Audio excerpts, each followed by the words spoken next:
Hey, all, Scott Horton here for the Council for the National Interest at councilforthenationalinterest.org. Are you sick of the neocons and the Israel lobby pretending as though they've earned some kind of monopoly on foreign policy wisdom in Washington, D.C.? These peanut clowns who've never been right about anything? Well, the Council for the National Interest is pushing back, putting America first, and telling the lobby to go take a hike. The empire's bad enough without the neocons making it all about the interests of a foreign state. Help CNI promote peace. Visit their site at councilforthenationalinterest.org and click Donate under About Us at the top of the page. That's councilforthenationalinterest.org.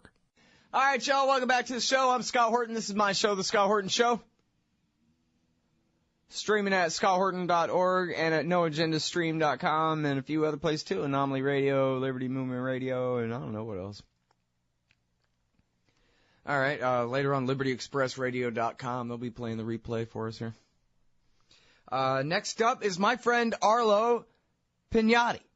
And I've known Arlo for, I don't know, man, 10 years or something. He's a libertarian activist here in Austin, Texas. Welcome to the show, Arlo. How you doing?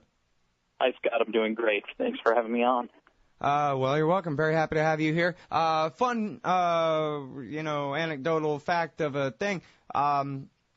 Your father is a regular guest on this show, although I admit it's been a little while, but he's Dean Ahmad, the founder of the Minaret of Freedom, who he doesn't say all libertarians should be Muslims, but he says all Muslims should be libertarians, and I think that's great. He's a really great guy, and I've enjoyed talking with him over the years, and so that's really cool. Two good libertarians in one family. How do you like that? Yeah, that's great. No, I've learned a lot from my dad. Yeah, he's really cool. And Minaret of Freedom, minaret.org, that's a great organization, very important to bring free market ideas to the Middle East, and then it has a dual mission, also teaching people in the U.S. more about Islamic culture and history, and that's important now. Yeah, exactly. All right, so I'm going to cue up the spot. I'm going to play the spot. Here it is. Hey, y'all, Scott here. Ever wanted to help support the show and own silver at the same time? Well, a friend of mine, libertarian activist Arlo Pignotti, has invented the alternative currency with the most promise of them all, QR Silver Commodity Discs. The first ever QR code 1-ounce silver pieces. Just scan the back of one with your phone and get the instant spot price. They're perfect for saving or spending at the market. Anyone who donates $100 or more to the Scott Horton Show at scotthorton.org/donate gets one. That's scotthorton.org/donate. And if you'd like to learn and order more, send them a message at commoditydiscs.com or check them out on Facebook at /commoditydiscs. And thanks. So, man, here's the thing. I think that your idea of putting a QR code on the back of a 1-ounce silver coin is the solution to mankind's currency problem. And I think mankind has a really big currency problem right now. And I can't imagine a better solution to the thing than what you came up with here. This is so cool. Well, see, it's something I've wanted to do for years, and I just didn't have the technology really till now to make it practical. Because, the big problem with silver, everybody's thinking in dollars. People aren't quite ready to denominate their menus and their hourly pay in ounces of silver. We're thinking in dollars, and as you know, when the government mints coins, they put $1 on their 1-ounce silver rounds, and, no one wants to spend a solid ounce of silver for $1. That's the consumer getting ripped off, and then there's been all kinds of other alternative currencies tried where they put a nice round number on an ounce of silver that's rounded up from the intrinsic value, and then that creates such a huge gap that you feel like you're ripping off the merchant. So, for example, right now there's currencies out there that you can buy a ounce of silver that's privately minted, and they'll stamp $50 on it, even though spot price is only $20 and it costs a few bucks to mint. And it's not accurate.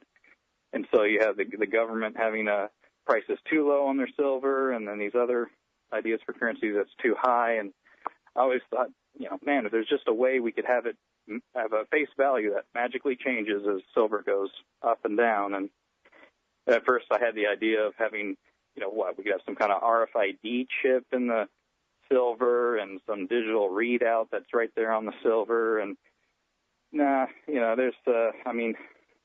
think RFID chips are cool, but there's too many libertarians that are freaked out by that. So, but no, we got the QR codes now. everyone has smartphones, and anybody can download a QR code reader on their phone for free. You just search QR app.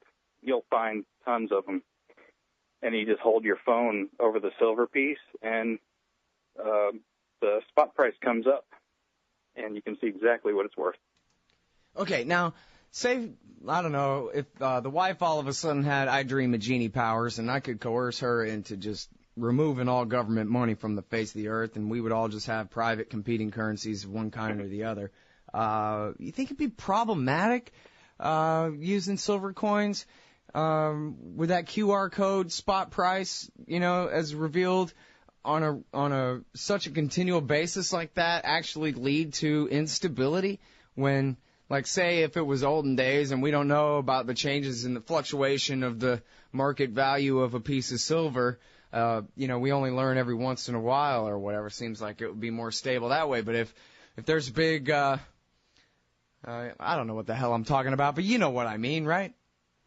Well, yeah, I mean, a lot of people question, how come we have commodity currencies and the price is changing every day? But prices of everything changes every day, including the value of the dollar itself. The American dollar is fluctuating all the time. We just don't, we don't care. We don't know it. I mean, I really don't see how commodity is any different from the dollar. If anything, it has more long-term stability because, it's going to be minus the inflation that we have. I mean, when you look at what the U.S. dollar was worth 100 years ago, and now it's been inflated away 99% of its value. And so, I mean, I consider silver more stable than the dollar when you look at it long term. And it can be inflationary, right? If they find a giant new Comstock load somewhere or something like that, that can make a real difference. But at least you got to put some work into getting that silver out of the ground, Well, that's right. I mean, yeah, in a way, everything inflates and deflates according to its supply and demand, but nothing could be more arbitrary than the U.S. dollar when they just decide to print trillions, which they've done, and those trillions of dollars are just sitting in bank accounts right now. They haven't been flooded into the market yet, because many of the trillions of dollars have been printed over the past few years. They're just not circulating yet, and that's why we haven't seen massive inflation. But I am worried that we could see that, and even if we don't, just the little bit of inflation that we already have, I think, is already incentive enough to use alternative currencies. Well, and think about, too, Higgs and Rothbard both on the 1920s, and I'm not trying to put words in Higgs' mouth about our current situation or whatever, but I think they both agree that during the 1920s, there was not a lot of on-the-shelf price inflation, but what was happening was as prices would have been falling much more rapidly because of the almost unimaginable increases in productivity and technology during the time, and plus coming down from the post-World War I crash. And so what was going on was the prices, you didn't see a lot of high price inflation on the shelf, but you saw what seemed like stability where prices should have been falling. So it still was a massive dislocation, even before the real bubble creating inflation in 1927 that led to the crash of 29 and the beginning of the Depression. But, it was, things were already, way skewed. And I tend to think that that's what's going on right now, is they created so many gigantic, bazillion-dollar black holes of bad bets during the Bush years that as all that stuff is still liquidating and all those prices are still falling and all those bad debts are still being canceled, they're still inflating more and more and more. And so even if it's not a massive boom before a bust, it's still a big dislocation from any kind of free market price level, which means there's corrections coming all the way around one way or the other. I'm not saying I understand it as well as any of these geniuses, but you know what I mean. It could be a big deal. That's a really great point that, with technology just, moving ahead and increasing and everything becoming more efficient and effective in business, prices should be falling. So when people say, oh, well, inflation, it's only 3%, well, that 3% per year is reported by the government, and they're only, kind of cherry-picking a few things to put the dollar up against to make it look lower than it is. But, prices should actually be falling. A lot of people mistakenly think, oh, yeah, stuff gets more expensive over time. It's like, well, that doesn't make any sense at all. I mean, just think about it. Think about in whatever work you do or anyone who's, we see how new software and apps and faster computers and, vehicles becoming more fuel efficient and everything should be coming down in price because it just takes less effort, uses less energy. Well, here's the other thing, too, and maybe this doesn't count. If you're a conservative militarist or you're a liberal socialist type, then you don't have the same objection that us libertarians have, but I want the national government's budget to be zero. And I certainly don't want them to be able to play this ridiculous bookkeeping trick where they can just print a bond and then print some money and buy it from themselves in order to introduce new currency into circulation and get away with paying for tyranny and oppression that they otherwise could not afford by taxing us without getting a revolt out of it. So that's a really great reason for me to oppose any kind of government currency at all, because if they have it, they manipulate it, and they use it against the rest of us in horrible ways. And so it seems like a great way to starve them out of their power would be, this large-scale agorism, right? Just ignore the bastards and just use every kind of alternative currency you can and every kind of under-the-table transaction you can and get all your furniture at a garage sale. Sorry, I'm going off on a tangent, but you know what I'm saying, though, right? Well, yeah, that brings up the other good point is that inflation through printing money is a hidden tax. It's a tax that most people don't think about.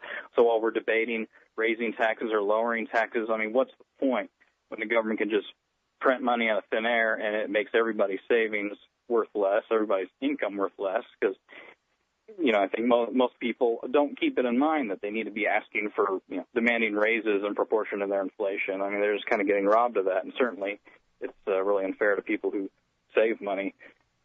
And so it's a tax. Yeah. And the only way real to wages haven't gone up in dollar. 35 years either, Mm-hmm. Real wages never. It's always, I'll never forget Alan Greenspan saying, yeah, and this is what they all say, but this is just a particular anecdote. Yeah, if there's any more upward pressure on wages, that could cause inflation.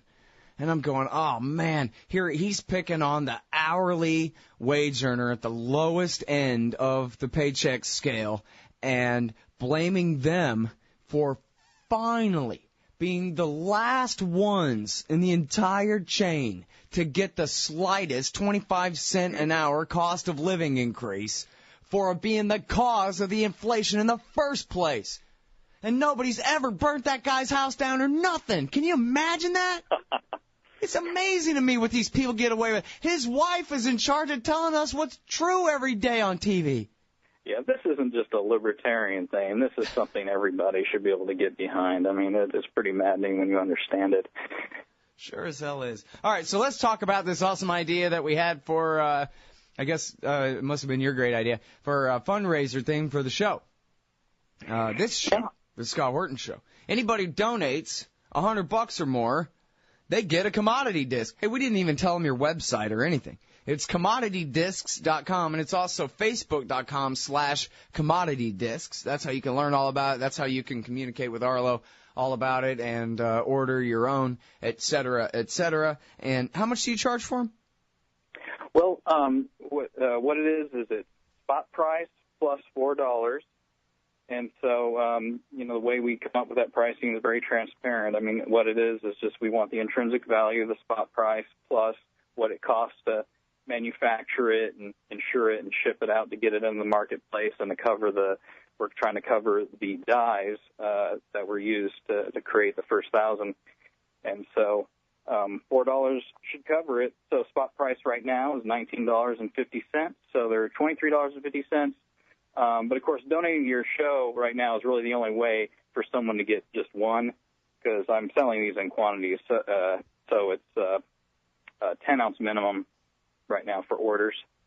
And so, yeah, as silver goes up or down, when you scan it, it'll show you the spot price, and underneath that says suggested manufacturer's suggested trade value, spot +4. Right. And now there's just been a pretty good correction in the silver market, right? Mm-hmm. Yes, it spiked there, and that's the only time I'm worried about buying silver is if it goes up too sharply. And so, silver goes up, goes down, but in the long run, it is always going up more than it goes down. I mean, all you have to do is just look at the last few hundred years, but particularly last 100 years since the creation of the Federal Reserve relative to the dollar. But so you're not trying to say, hey, everybody, buy in at the top of the bubble here or anything like that. There's just been a correction. If there's a good time to buy, it's right now anyway. That's right. Yeah, it sure looks like a dip to me. I can't imagine silver staying below 20 for long. We had it past 30 for a while. And when I first started using silver and gold as money, and this was, I was trying out Liberty Dollar. I was offering people bullion, just people who I do business with. And it's surprising how many people are happy to accept gold and silver once they, get the idea that, you just start using this as money. But I've been doing this for 10 years. And that QR-coded commodity discs are brand new. These just had my first 1,000 minted just a few days ago. And this makes it more convenient and easier than ever. But even before that, I was using silver and gold as money. And silver was worth about maybe $6 per ounce when I started doing this. And gold was just around $400. And so now silver is almost at 20, and gold is about 1,250 right now.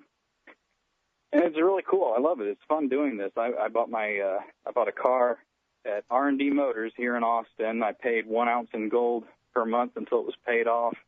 There's people who accept gold too, and that is it's my plan to make a gold commodity disc as well. Hell, I'd love to make a platinum and a copper for smaller transactions, and I want to make certificates that have QR codes on them, and there are private companies that can create a silver certificate or a gold certificate that is more difficult to counterfeit than a Federal Reserve note. So we can have a paper form of this currency and, of course, eventually a digital version. And that's been done before. Even Liberty Dollar, they had certificates and a digital version of their currency as well.